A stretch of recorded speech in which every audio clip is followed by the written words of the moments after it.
I know every operating At my system like last the job, back of in my my current hand. role, I have When it comes to 25 years of IT. experience and have worked with several people from your company. I've been recognized for my passion. My team is everything.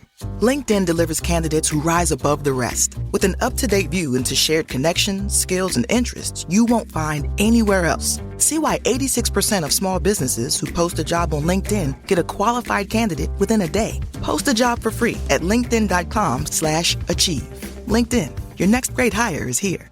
Be honest. When's the last time you had a homemade meal? We get it. Between meetings, workout classes, and the kids' after-school sports, who's got time to cook? That's where HelloFresh comes in. No matter how busy you get, HelloFresh has everything you need to get an easy, home-cooked meal on the table. With flavor-packed recipes like Parmesan herb-crusted salmon, you'll be filling your kitchen with the cozy aromas of a homemade meal in no time. So go ahead, try HelloFresh. It's homemade, made easy. Learn more at HelloFresh.com. Hoy te embarcarás en un viaje a través de toda la historia del Antiguo Testamento.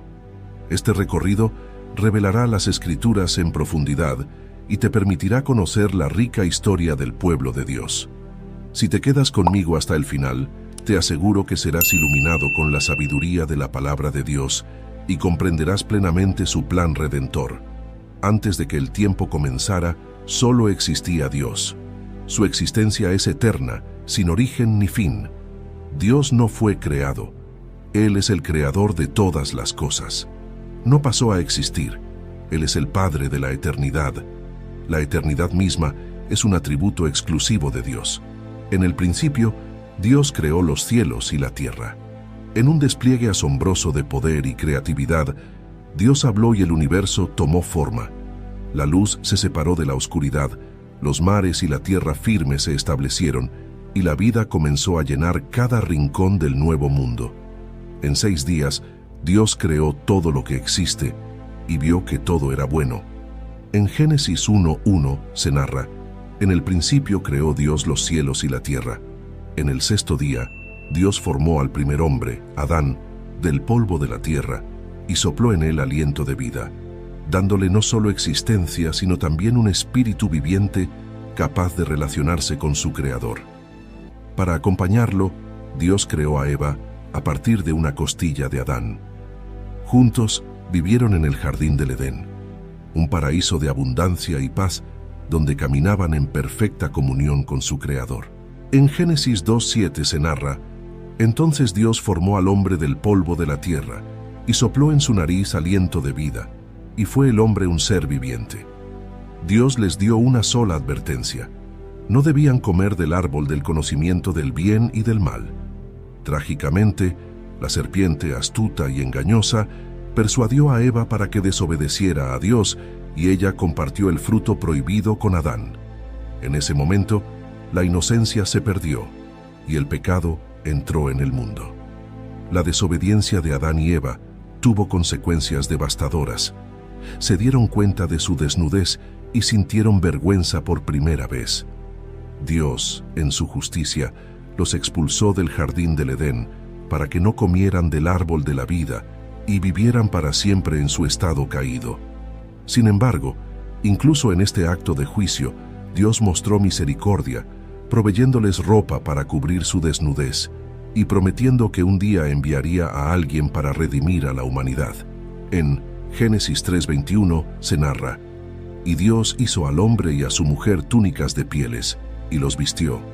La expulsión del Edén marcó el comienzo de una vida de trabajo arduo y dolor para Adán y Eva, pero también el inicio del plan de redención de Dios para la humanidad. El pecado había entrado en el mundo, pero Dios ya tenía un plan para restaurar lo que se había perdido. Adán y Eva tuvieron 2 hijos, Caín y Abel. Abel era pastor de ovejas y Caín era labrador. Ambos ofrecieron sacrificios a Dios, pero Dios aceptó el sacrificio de Abel y rechazó el de Caín. Lleno de envidia y furia, Caín llevó a su hermano al campo y lo mató, cometiendo el primer asesinato registrado en la historia. En Génesis 4:8 se narra: y habló Caín a su hermano Abel, y aconteció que estando ellos en el campo, Caín se levantó contra su hermano Abel y lo mató. Después del asesinato de Abel y el destierro de Caín, Adán y Eva tuvieron otro hijo, Set. Su nombre significa compensación. ya que Eva consideró que Dios le había dado otro hijo en lugar de Abel. Con el tiempo, la maldad de la humanidad se incrementó de tal manera que Dios se lamentó de haber creado al hombre. Decidió limpiar la tierra con un diluvio, pero encontró en Noé un hombre justo y perfecto en su generación. Dios instruyó a Noé para construir un arca y llevar en ella a su familia y parejas de cada especie de animales para salvarlos del diluvio venidero. En Génesis 6:9 se narra: estas son las generaciones de Noé. Noé, varón justo, era perfecto en sus generaciones. Con Dios caminó Noé. Durante 40 días y 40 noches llovió sin cesar, y las aguas cubrieron la tierra. Toda vida fuera del arca pereció. Pero Noé y los suyos sobrevivieron, y cuando las aguas se retiraron, Dios estableció un pacto con Noé. Prometió nunca más destruir la tierra con un diluvio, y puso el arco iris en el cielo como señal de este pacto eterno.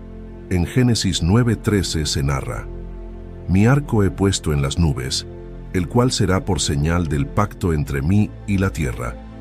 Después del diluvio, los hijos de Noé, Sem, Cam y Jafet, tuvieron roles fundamentales en la reconstitución de la humanidad y son considerados los progenitores de diversas naciones y pueblos. Cada uno de sus descendientes formó diferentes grupos étnicos y naciones que se mencionan y detallan en la Biblia. Sem es reconocido como el ancestro de los pueblos semitas, que incluyen a los hebreos, árabes, asirios, arameos y otros. La línea de Sem es especialmente significativa en la narrativa bíblica porque de él descienden los israelitas y eventualmente nuestro Señor Jesucristo. Cam es el padre de varias naciones que a menudo fueron enemigas de Israel. Su descendencia incluye a los cananeos, los egipcios, los filisteos y otros pueblos del norte de África y el cercano oriente. Jafet es el progenitor de muchos de los pueblos de Europa y partes de Asia.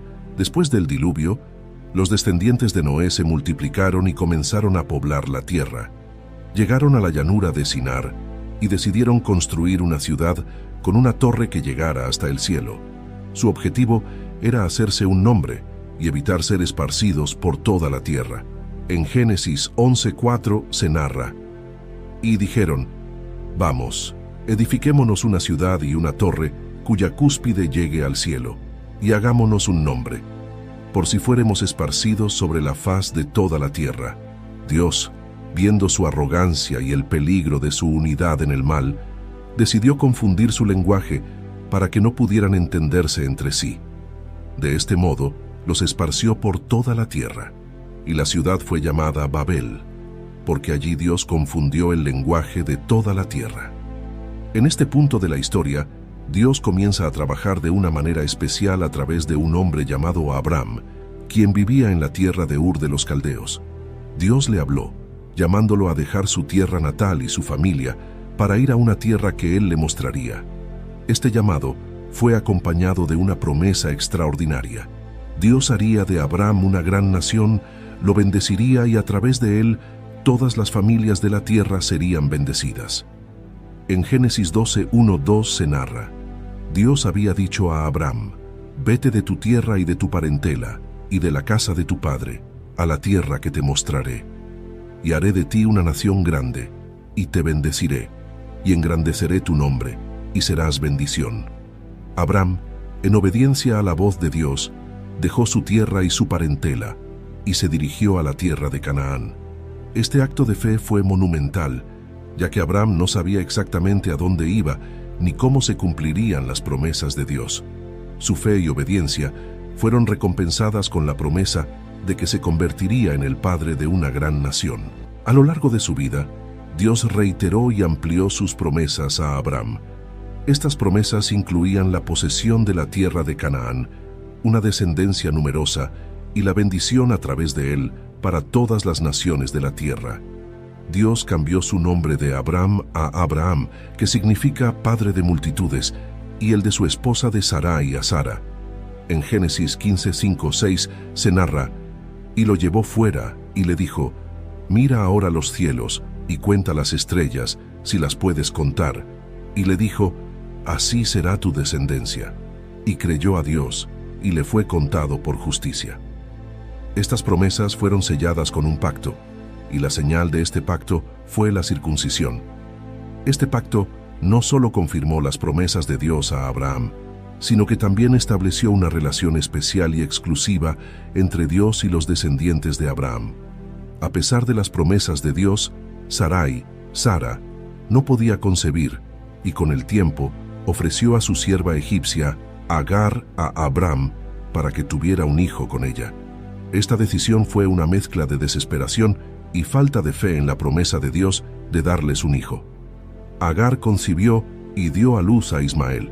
En Génesis 16, 11, 12 se narra: Además, le dijo el ángel de Dios: He aquí que has concebido y darás a luz un hijo, y llamarás su nombre Ismael, porque Dios ha oído tu aflicción, y él será hombre fiero, su mano será contra todos, y la mano de todos contra él, y delante de todos sus hermanos habitará. Ismael, cuyo nombre significa Dios oye, fue el primer hijo de Abraham. Sin embargo, Dios dejó claro que el hijo de la promesa sería a través de Sara, y no Agar. Y después de esto nacería Isaac, el hijo prometido, que nació cuando Abraham tenía 100 años y Sara 90. Su nacimiento fue un milagro, ya que Sara era estéril y ambos eran de avanzada edad. Este evento fue un testimonio del poder y la fidelidad de Dios para cumplir sus promesas. La vida de Abraham no estuvo exenta de pruebas. Una de las más grandes fue cuando Dios le pidió que sacrificara a su hijo Isaac, el hijo de la promesa. A pesar de lo difícil que fue esta prueba, Abraham obedeció a Dios sin vacilar, demostrando su absoluta confianza en él. Génesis 22, 2, 3. En el último momento, Dios proveyó un carnero para el sacrificio, y así Isaac fue salvado. Después de la muerte de Sara, Abraham se preocupó por encontrar una esposa adecuada para Isaac. En una muestra de fe y providencia, envió a su siervo a buscar una esposa para Isaac entre su parentela en Mesopotamia. El siervo encontró a Rebeca, quien se convirtió en la esposa de Isaac. En Génesis 24:67 se narra: Isaac la trajo a la tienda de su madre Sara, y tomó a Rebeca por mujer, y la amó, y se consoló Isaac después de la muerte de su madre. La vida de Isaac también tuvo sus desafíos. Una de las pruebas más significativas fue cuando se enfrentó a la hambruna y tuvo que ir a Gerar. Allí, al igual que su padre, mintió sobre la identidad de su esposa por miedo a ser asesinado. Sin embargo, Dios lo protegió y bendijo, confirmando las promesas dadas a Abraham. En Génesis 26, 3, 4 se narra: Habita como forastero en esta tierra, y estaré contigo, y te bendeciré. Porque a ti y a tu descendencia daré todas estas tierras, y confirmaré el juramento que hice a Abraham tu padre. Multiplicaré tu descendencia como las estrellas del cielo, y daré a tu descendencia todas estas tierras, y todas las naciones de la tierra serán benditas en tu simiente. Isaac también tuvo 2 hijos, Esaú y Jacob, que nacieron después de que Rebeca orara fervientemente a Dios por hijos debido a su esterilidad.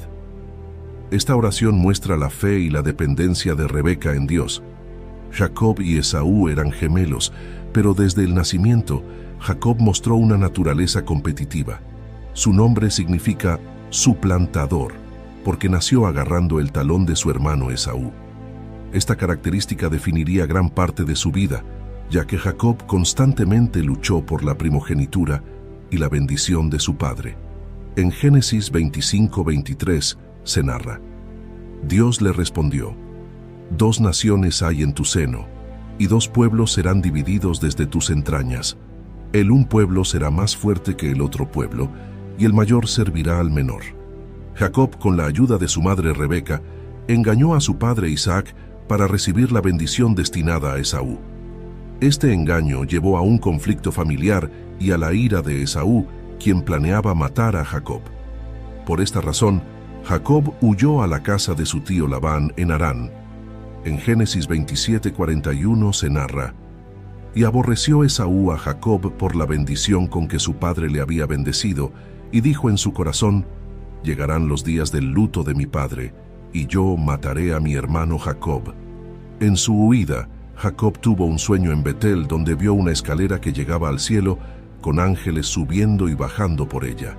En este sueño, Dios le reiteró las promesas hechas a Abraham e Isaac, asegurándole que estaría con él y lo bendeciría. En Génesis 28, 12, 15 se narra: «Y soñó, y he aquí una escalera que estaba apoyada en tierra, y su extremo tocaba en el cielo. Y he aquí ángeles de Dios que subían y descendían por ella. Y he aquí, Dios estaba en lo alto de ella, el cual dijo: Yo soy Dios de Abraham tu padre, y Dios de Isaac. La tierra en que estás acostado, te la daré a ti y a tu descendencia.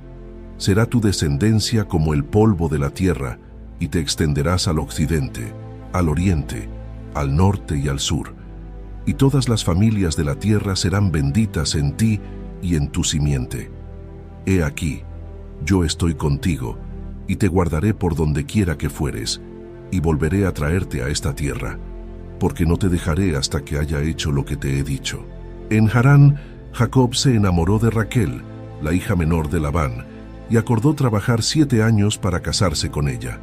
Sin embargo, Labán lo engañó y le dio a Lea, la hermana mayor, como esposa. Jacob trabajó otros 7 años para casarse finalmente con Raquel. En Génesis 29:20 se narra: «Así sirvió Jacob por Raquel 7 años, y le parecieron como pocos días, porque la amaba. Jacob se casó con Lea y Raquel, las hijas de Labán, y tuvo 12 hijos, que se convertirían en las tribus de Israel». Después de muchos años al servicio de Labán, Jacob decidió regresar a Canaán. En el camino, temeroso de encontrarse con Esaú, envió regalos y oraciones para apaciguar la ira de su hermano. En la noche antes de su encuentro, Jacob luchó con un hombre que resultó ser una manifestación divina. Durante esta lucha, Jacob fue bendecido y su nombre fue cambiado a Israel, que significa el que lucha con Dios. En Génesis 32:28 se narra: «Y el hombre dijo: No se dirá más tu nombre Jacob, sino Israel, porque has luchado con Dios y con los hombres, y has vencido». Cuando finalmente se encontró con Esaú, Jacob descubrió que su hermano lo había perdonado. Este encuentro marcó un momento de reconciliación y restauración familiar, mostrando cómo Dios puede sanar las heridas y restaurar las relaciones. En Génesis 33:4 se narra: «Y Esaú corrió a su encuentro, y le abrazó, y se echó sobre su cuello, y le besó, y lloraron». Después de esto, su hijo favorito, José, fue vendido como esclavo por sus hermanos celosos y llevado a Egipto. A pesar de las adversidades, José se convirtió en un líder poderoso en Egipto, interpretando sueños y gestionando los recursos del país durante una gran hambruna. En Génesis 37:28 se narra: «Y cuando pasaban los madianitas mercaderes, sacaron ellos a José de la cisterna y le trajeron arriba, y le vendieron a los ismaelitas por 20 piezas de plata, y llevaron a José a Egipto». Durante la hambruna, los hermanos de José viajaron a Egipto en busca de comida. Eventualmente José se reveló a ellos y los perdonó, invitando a toda su familia a vivir en Egipto, donde serían protegidos y cuidados. En Génesis 50:20 se narra: «Vosotros pensasteis mal contra mí, mas Dios lo encaminó a bien para hacer lo que vemos hoy, para mantener en vida a mucho pueblo». Con el paso del tiempo, la familia de Jacob se multiplicó y se convirtió en un pueblo numeroso en Egipto. Sin embargo, un nuevo faraón que no conocía a José subió al poder y comenzó a oprimir a los israelitas, forzándolos a trabajar como esclavos. En medio de su sufrimiento, Dios escuchó sus clamores y decidió liberarlos. En Éxodo 3:7-8 se narra: «Dijo luego Dios: Bien he visto la aflicción de mi pueblo que está en Egipto, y he oído su clamor a causa de sus exactores, pues he conocido sus angustias, y he descendido para librarlos de mano de los egipcios, y sacarlos de aquella tierra a una tierra buena y ancha, a tierra que fluye leche y miel». Dios llamó a Moisés, un hombre hebreo criado en la corte del faraón, para liderar a su pueblo fuera de Egipto. A través de Moisés, Dios envió 10 plagas devastadoras sobre Egipto para persuadir al faraón de liberar a los israelitas. Finalmente, después de la 10ª plaga, que mató a todos los primogénitos de Egipto, el faraón permitió que los israelitas se fueran. Mientras los israelitas escapaban, el faraón cambió de opinión y envió a su ejército tras ellos. Atrapados entre el ejército egipcio y el Mar Rojo, Dios hizo un milagro. Dividió las aguas del mar, permitiendo que los israelitas cruzaran en seco. Cuando los egipcios intentaron seguirlos, las aguas volvieron a su lugar y los ahogaron.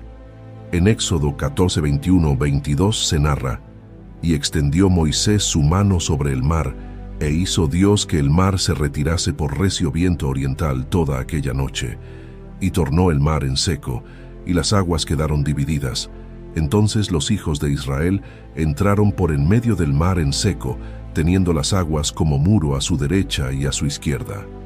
Después de cruzar el Mar Rojo, los israelitas viajaron al monte Sinaí, donde Dios les dio los 10 mandamientos y estableció una alianza con ellos.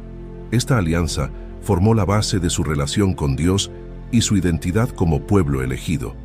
En Éxodo 19, 5, 6 se narra: «Ahora pues, si diereis oído a mi voz y guardaréis mi pacto, vosotros seréis mi especial tesoro sobre todos los pueblos, porque mía es toda la tierra, y vosotros me seréis un reino de sacerdotes y gente santa».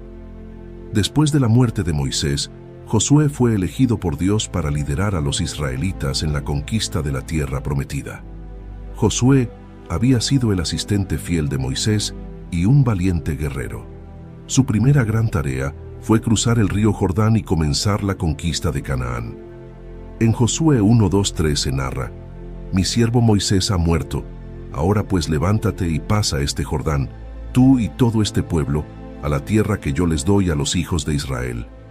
Yo os he entregado, como lo había dicho a Moisés, todo lugar que pisare la planta de vuestro pie». El cruce del río Jordán fue un milagro que recordó a los israelitas el cruce del Mar Rojo. Dios detuvo las aguas del Jordán, permitiendo que el pueblo cruzara en seco. Este evento fortaleció la fe de los israelitas y confirmó el liderazgo de Josué. En Josué 3:17 se narra: «Mas los sacerdotes que llevaban el arca del pacto de Dios estuvieron en seco, firmes en medio del Jordán, hasta que todo el pueblo hubo acabado de pasar el Jordán, y todo Israel pasó en seco». La primera gran ciudad que enfrentaron fue Jericó, una fortaleza imponente. Dios dio instrucciones específicas a Josué para la toma de la ciudad. Los israelitas marcharon alrededor de Jericó durante 7 días, y al 7º día, las murallas cayeron después de que los sacerdotes tocaran las trompetas y el pueblo gritara. La campaña de conquista continuó con la captura de otras ciudades importantes como Ai, Hebrón y Debir. Dios instruyó a los israelitas a destruir completamente a los habitantes de estas ciudades para evitar la influencia de sus prácticas idolátricas y pecaminosas. Después de varias victorias, Josué repartió la tierra entre las 12 tribus de Israel. Cada tribu recibió su herencia conforme a las instrucciones de Dios. La tierra se distribuyó mediante un sorteo, asegurando que cada tribu tuviera su porción, cumpliendo así las promesas de Dios a Abraham, Isaac y Jacob. Aunque los israelitas conquistaron gran parte de Canaán, no expulsaron completamente a todos los habitantes cananeos. Esta desobediencia parcial llevó a futuras dificultades, ya que los pueblos restantes continuaron influyendo negativamente en Israel, llevándolos a la idolatría y al pecado. Con la muerte de Josué y la generación que conquistó Canaán, comenzó un nuevo capítulo en la historia de Israel, el período de los jueces. Este fue un tiempo caracterizado por ciclos de apostasía, opresión, clamor a Dios y liberación. Después de la muerte de Josué, los israelitas rápidamente cayeron en la idolatría, adorando a los dioses de los pueblos vecinos.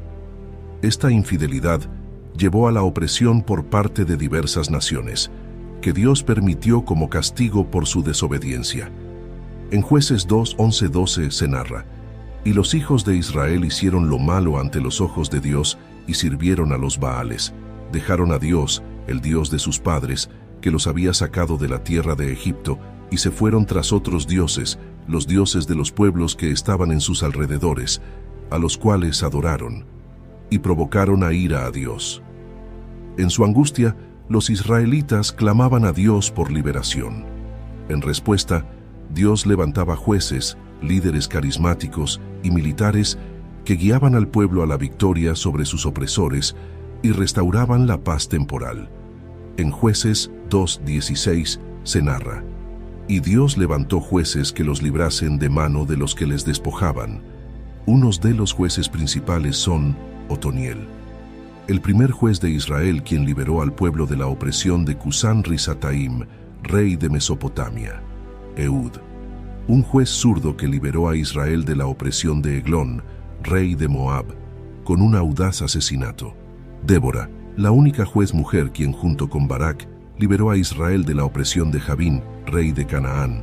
Gedeón, llamado por Dios para liberar a Israel de los madianitas.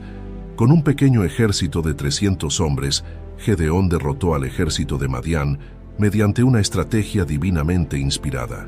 Jefté, hijo de una ramera que fue rechazado por su familia, pero más tarde fue llamado para liderar a Israel contra los amonitas. Sansón, conocido por su fuerza sobrenatural, Sansón luchó contra los filisteos, pero fue traicionado por Dalila. En su muerte, Sansón derribó el templo filisteo, matando a muchos de sus enemigos. La historia del establecimiento del reino de Israel es un capítulo fundamental en el Antiguo Testamento. Este período abarca desde el fin del tiempo de los jueces hasta la monarquía unida bajo los reyes Saúl, David y Salomón. A través de estos eventos vemos cómo Dios dirige la transición de Israel de una confederación de tribus a una nación unida bajo un gobierno centralizado. Samuel fue el último de los jueces y un profeta significativo en la historia de Israel. Nació como respuesta a las oraciones de su madre Ana, quien lo dedicó al servicio de Dios desde su nacimiento. Samuel fue criado en el tabernáculo bajo la tutela del sacerdote Elí. En 1 de Samuel 1:27-28 se narra: «Por este niño oraba, y Dios me dio lo que le pedí. Yo pues lo dedico también a Yahvé. Todos los días que viva, será de Dios». Y adoró allí a Yahvé. Samuel se convirtió en un líder espiritual, militar y judicial de Israel.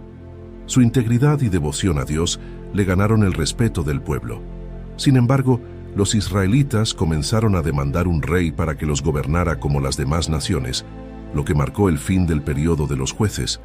En 1 de Samuel 8:4-5 se narra: «Entonces todos los ancianos de Israel se juntaron y vinieron a Ramá para ver a Samuel, y le dijeron: He aquí tú has envejecido, y tus hijos no andan en tus caminos. Por tanto, constitúyenos ahora un rey que nos juzgue, como tienen todas las naciones». Dios accedió a la petición del pueblo, aunque les advirtió a través de Samuel sobre las implicaciones y los desafíos de tener un rey. A pesar de las advertencias, el pueblo insistió, y Dios instruyó a Samuel para que ungiera a Saúl como el primer rey de Israel. En 1 de Samuel 8:19-22 se narra: «Pero el pueblo no quiso oír la voz de Samuel y dijo: No, sino que habrá rey sobre nosotros, y nosotros seremos también como todas las naciones, y nuestro rey nos gobernará, y saldrá delante de nosotros, y hará nuestras guerras». Y oyó Samuel todas las palabras del pueblo, y las refirió en oídos de Dios. Y Dios dijo a Samuel: «Oye su voz, y pon rey sobre ellos». Entonces dijo Samuel a los varones de Israel: «Idos cada uno a vuestra ciudad». Saúl, de la tribu de Benjamín, fue elegido por Dios y ungido por Samuel como el primer rey de Israel. Al principio, Saúl demostró ser un líder valiente y capaz, ganándose la confianza y el apoyo del pueblo. En 1 de Samuel 10:1 se narra: «Tomando entonces Samuel una redoma de aceite, la derramó sobre su cabeza, y lo besó y dijo: ¿No te ha ungido el Señor por príncipe sobre su pueblo Israel?». Saúl comenzó su reinado con éxito, liderando a Israel en varias victorias militares contra sus enemigos, incluyendo a los amonitas y los filisteos. Sin embargo, su reinado se vio marcado por actos de desobediencia a Dios que eventualmente llevaron a su rechazo como rey. En 1 Samuel 13:14 se narra: Entonces Samuel dijo a Saúl: Locamente has hecho, no guardaste el mandamiento del Señor tu Dios que Él te había ordenado, pues ahora el Señor hubiera confirmado tu reino sobre Israel para siempre. Mas ahora tu reino no será duradero. El Señor se ha buscado un varón conforme a su corazón, al cual Dios ha designado para que sea príncipe sobre su pueblo, por cuanto tú no has guardado lo que Yahvé te mandó. Dios envió a Samuel a la casa de Isaí en Belén para ungir a un nuevo rey. El elegido fue David, el más joven de los hijos de Isaí, un pastor de ovejas. Aunque no era el mayor ni el más impresionante a los ojos humanos, Dios vio en David un corazón conforme a su voluntad. En 1 Samuel 16:7 se narra: Y Yahvé respondió a Samuel: No mires a su parecer, ni a lo grande de su estatura, porque yo lo desecho. Porque Yahvé no mira lo que mira el hombre, pues el hombre mira lo que está delante de sus ojos, pero Yahvé mira el corazón. David ganó prominencia al enfrentarse y derrotar al gigante filisteo Goliat con una honda y una piedra, mostrando una fe y valentía extraordinarias que inspiraron a todo Israel. En 2 Samuel 17:45-47 se narra: Entonces dijo David al filisteo: Tú vienes a mí con espada y lanza y jabalina, mas yo vengo a ti en nombre de Yahvé de los ejércitos, el Dios de los escuadrones de Israel, a quien tú has provocado. El Señor te entregará hoy en mi mano, y yo te venceré, y te cortaré la cabeza, y daré hoy los cuerpos de los filisteos a las aves del cielo y a las bestias de la tierra, y toda la tierra sabrá que hay Dios en Israel, y sabrá toda esta congregación que Dios no salva con espada y con lanza, porque de Dios es la batalla, y Él los entregará en nuestras manos. La popularidad de David despertó los celos de Saúl, quien intentó matarlo en varias ocasiones. David, sin embargo, respetó siempre la unción de Saúl como rey y se negó a levantar su mano contra él. Este período de persecución demostró la integridad y la paciencia de David.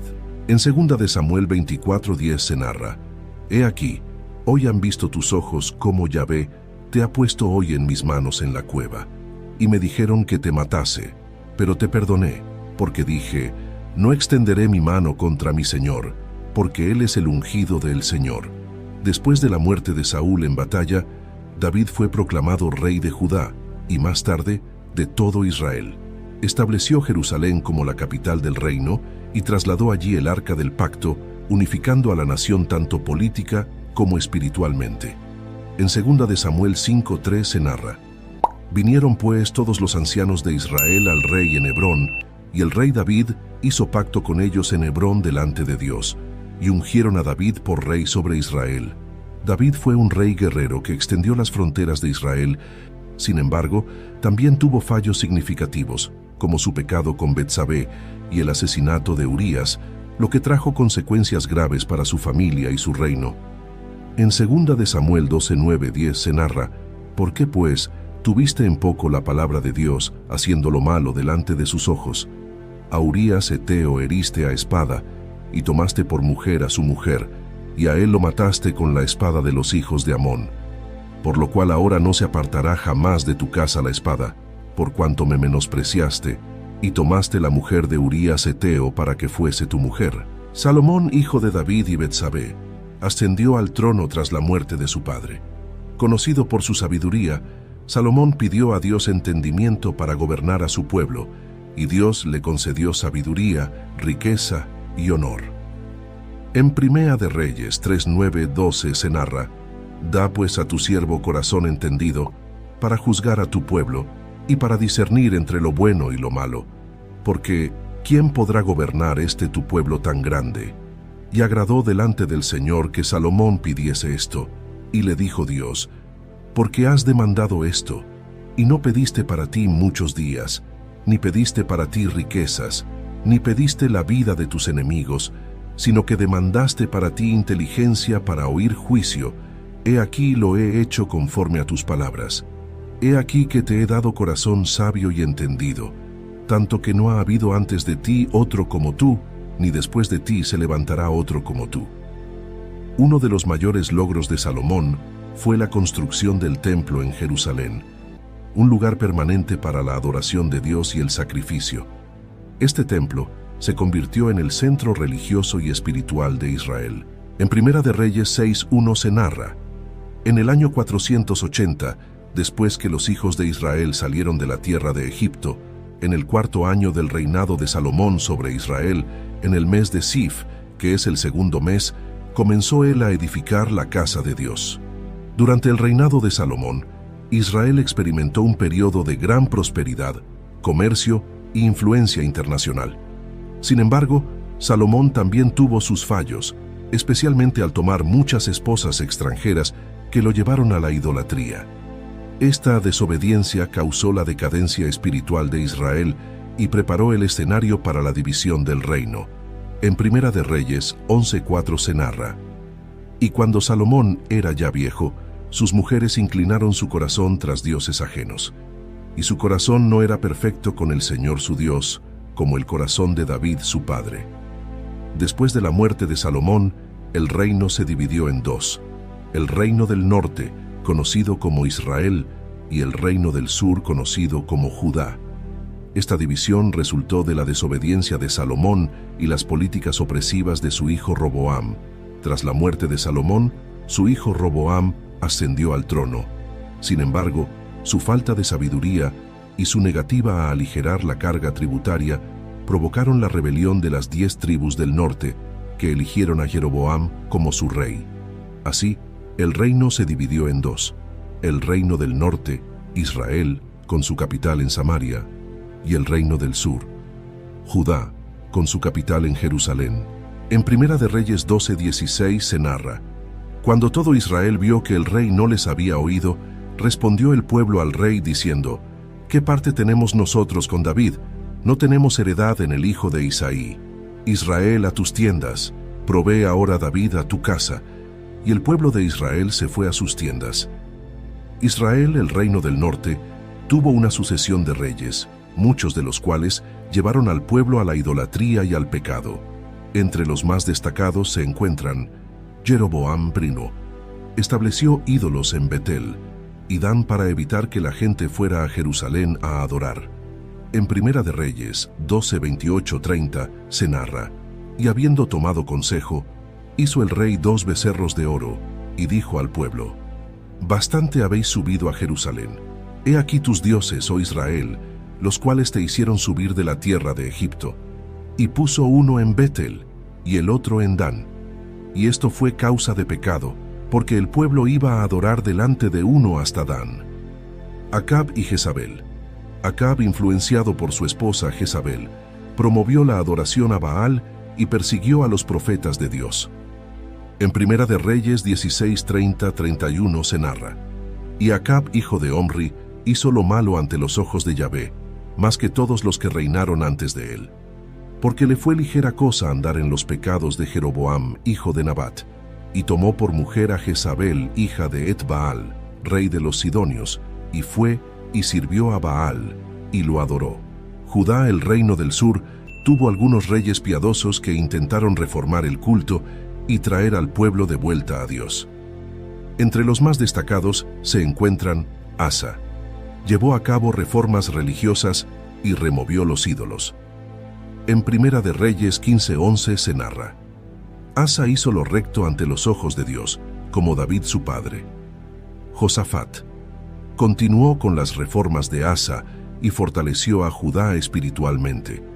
En Segunda de Crónicas 17:3-4 se narra: y Dios estuvo con Josafat, porque anduvo en los primeros caminos de David su padre, y no buscó a los Baales, sino que buscó al Dios de su padre, y anduvo en sus mandamientos, y no según las obras de Israel. Josías redescubrió el libro de la ley y llevó a cabo una reforma radical.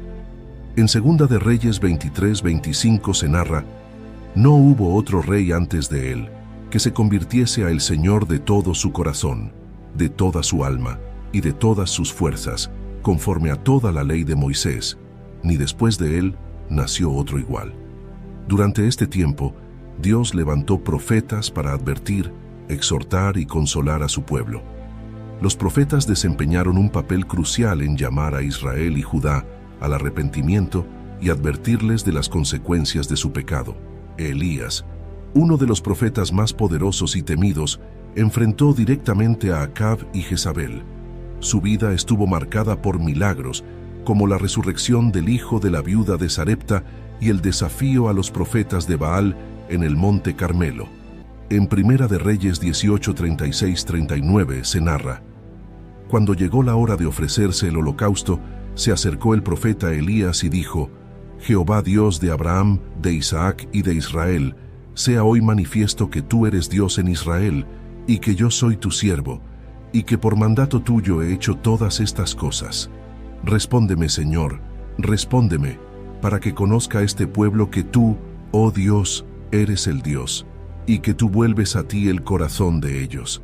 Entonces cayó fuego de Dios, y consumió el holocausto, la leña, las piedras y el polvo, y aún lamió el agua que estaba en la zanja. Viéndolo todo el pueblo, se postraron y dijeron: Yahvé es el Dios, Yahvé es el Dios. Eliseo, discípulo de Elías, continuó su ministerio y realizó muchos milagros, incluyendo la multiplicación del aceite de la viuda y la resurrección del hijo de la Sunamita. En Segunda de Reyes 4:32-35 se narra: Y venido Eliseo a la casa, he aquí que el niño estaba muerto tendido sobre su cama. Entrando él entonces, cerró la puerta tras ambos y oró a Yahvé.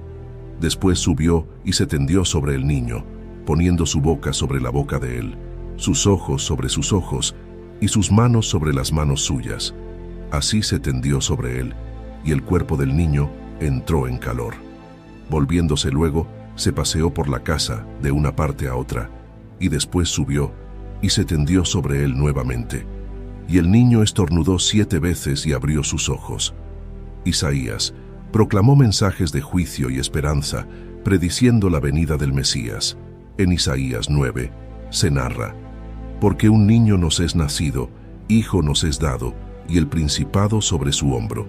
Y se llamará su nombre Admirable, Consejero, Dios fuerte, Padre eterno, Príncipe de paz.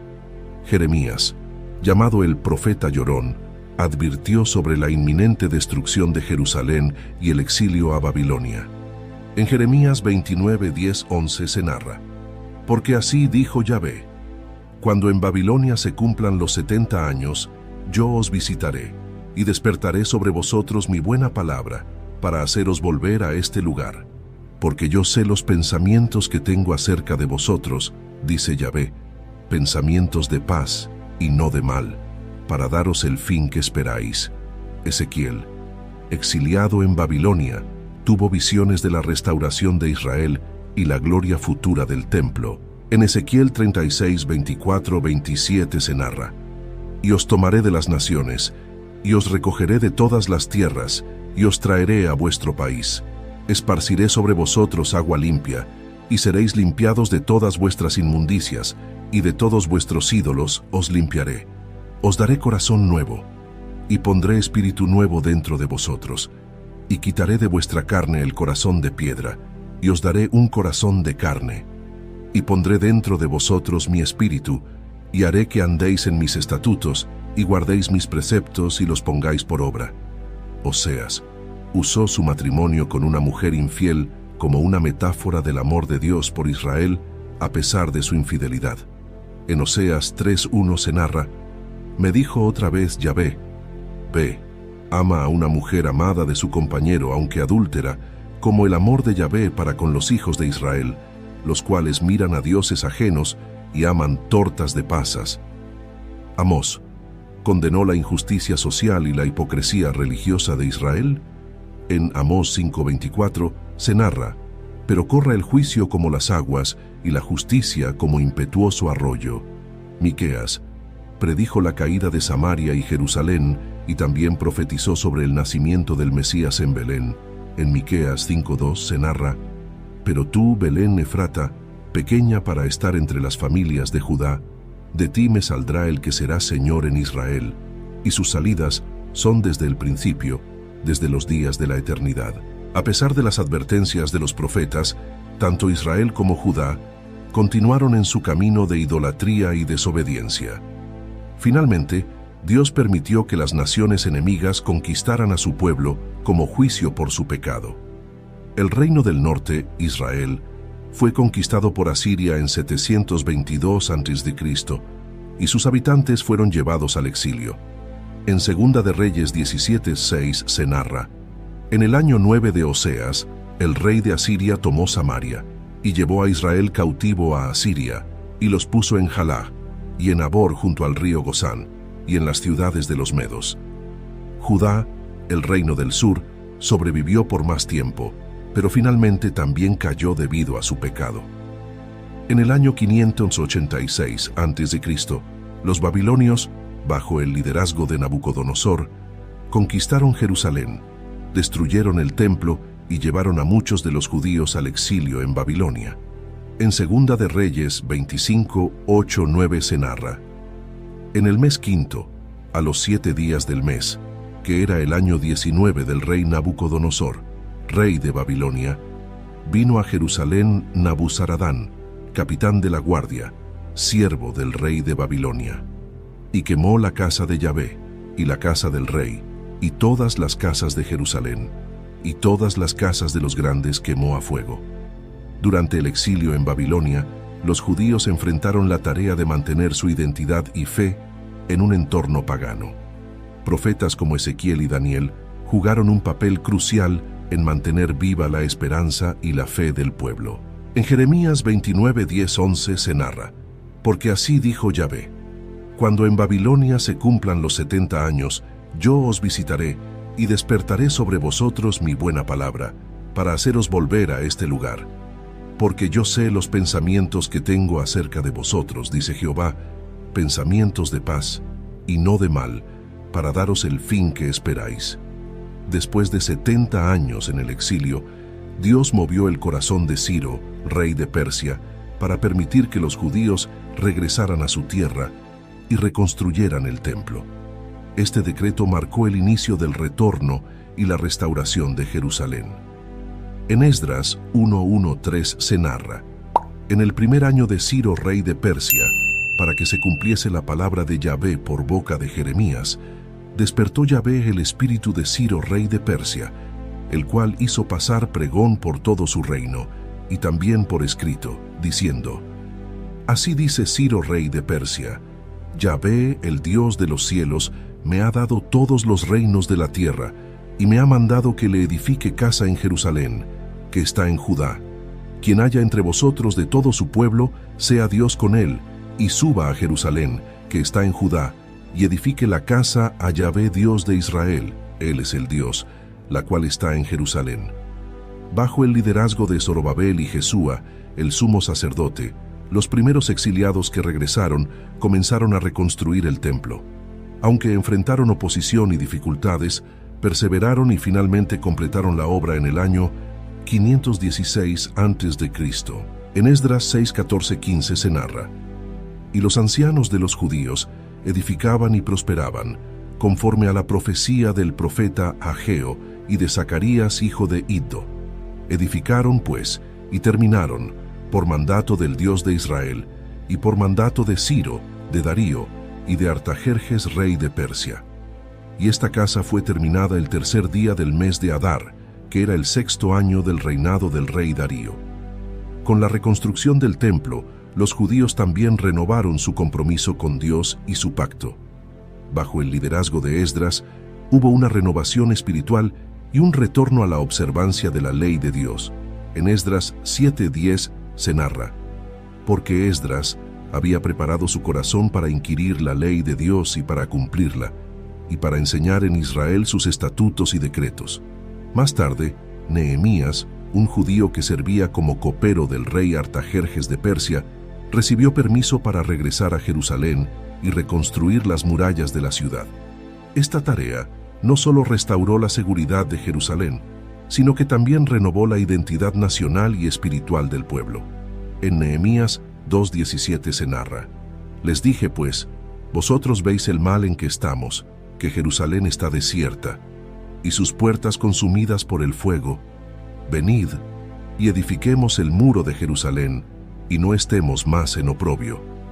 La dedicación de las murallas fue un momento de gran celebración y avivamiento espiritual. Nehemías y Esdras dirigieron al pueblo en una renovación del pacto con Dios, comprometiéndose a seguir sus leyes y vivir en santidad. En Nehemías 8:8 se narra: y leían en el libro de la ley de Dios claramente, y ponían el sentido, de modo que entendiesen la lectura. Desde la creación del mundo hasta el regreso del exilio, la historia del Antiguo Testamento es una narrativa de la fidelidad de Dios, su justicia y su misericordia. A través de los patriarcas, los jueces, los reyes y los profetas, Dios demostró su amor por su pueblo y su deseo de redimir a la humanidad. Esta historia no solo nos enseña sobre el pasado, sino que también nos señala hacia el futuro, anticipando la venida del Mesías, Jesucristo, quien completará el plan redentor de Dios para la humanidad. La historia del Antiguo Testamento nos enseña muchas lecciones valiosas. Nos muestra la importancia de la obediencia a Dios, la fe en sus promesas y la necesidad de arrepentimiento y restauración. También nos recuerda que Dios es soberano y que su plan siempre se cumple, a pesar de las circunstancias y los fracasos humanos. Estas historias pueden parecer distantes en el tiempo, pero sus enseñanzas son eternas y aplicables a nuestra vida diaria. Nos invitan a confiar en Dios, a buscar su voluntad y a vivir de acuerdo con sus mandamientos. También nos animan a tener esperanza y a esperar con ansias la venida de Cristo, quien traerá la redención completa y el establecimiento de su reino eterno. Al reflexionar sobre la fidelidad de Dios a lo largo de la historia, podemos encontrar fortaleza y esperanza para enfrentar nuestras propias pruebas y desafíos. Sabemos que el mismo Dios que guió a Abraham, salvó a Noé, liberó a Israel de Egipto y restauró a su pueblo del exilio, está con nosotros hoy, guiándonos y sosteniéndonos con su amor y su gracia. La historia del Antiguo Testamento es una historia de fe, redención y esperanza. Nos muestra el carácter de Dios y su plan eterno para la humanidad. Al estudiar estas historias, somos llamados a vivir en obediencia, a confiar en las promesas de Dios y a esperar con ansias la venida de nuestro Salvador, Jesucristo. Que estas enseñanzas nos fortalezcan y nos inspiren a vivir una vida que honre y glorifique a Dios, sabiendo que Él es fiel y que su amor por nosotros es eterno. Ahora te invitamos a unirte a esta comunidad de fe y espiritualidad, donde juntos podemos explorar las profundidades de las Escrituras y encontrar guía y consuelo en las historias de aquellos que nos han precedido. Suscríbete a este canal para continuar descubriendo los misterios de la fe y compartir con nosotros tus reflexiones y experiencias. Comenta tus pensamientos y cómo esta historia ha tocado tu vida o tu comprensión de la espiritualidad. Comparte este video con aquellos que, como tú, buscan en las historias de fe antiguas luces para el camino moderno. Nos vemos en un nuevo video. Dios los bendiga.